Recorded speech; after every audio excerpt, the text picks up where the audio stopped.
Today, we, the students of the Vinod Gupta School of Management, IIT Kharagpur, were privileged to have amongst us Mr. Jayanta Chatterjee, whole-time Director Supply Chain at Castrol India Limited.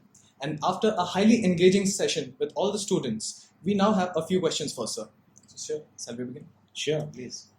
Sir, as you discussed about the importance of managing the stakeholders, how critical does this talk become in the field of supply chain owing to the number of stakeholders involved in the scene? I think, as I said in the session, stakeholder management is an integral part of any leadership. And I would say it becomes all the more important in supply chain. And the reason for that is that supply chain, end of the day, is in service to making sure that the customers get what they want.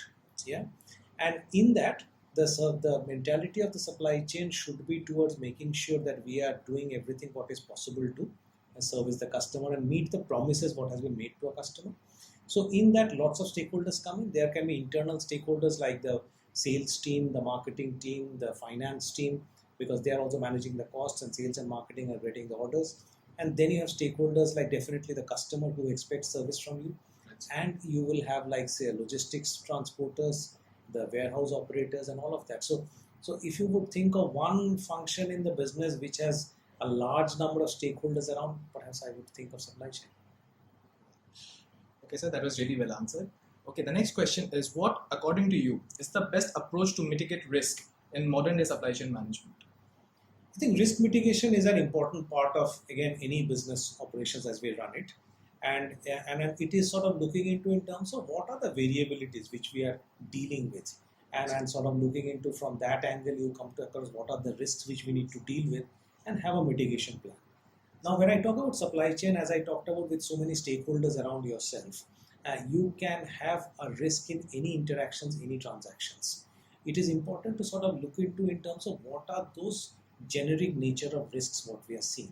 And it is good to have a risk mitigation plan against that, which is giving you both contingencies and controls.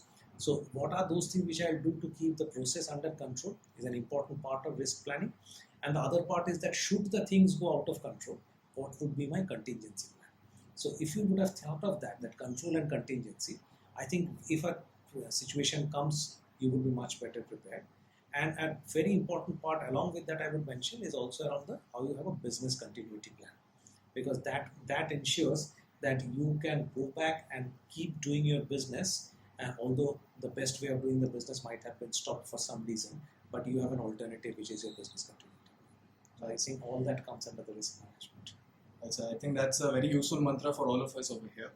Okay, lastly, we'd like to know how was your experience in interacting with all the MBA students of the Vinod Gupta School of Management, and what message would you like to give to all the future managers?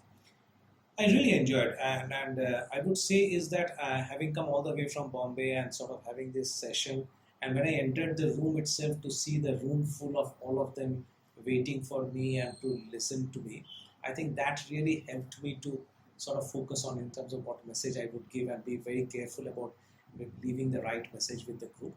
And if I have to put it on record, I would say it is important for them as they complete their courses and get into the work life in whatever they do, whether they run their own businesses or they work for some businesses. In terms of, to me, the most important would be, as I said in the beginning, the values and the code ethics and compliance. I think whatever you do, it is very, very important to have the right value system, because that is what will make you, that integrity of you as a professional is important. And then after that, you will have successes and failures in your life. That is integral. But I think that is one thing which we can't compromise is on our values and ethics. Okay, thank you so much, sir. That was really well explained, and it was a great honor for us to have you here today. Pleasure. Thank you, sir. Thank you.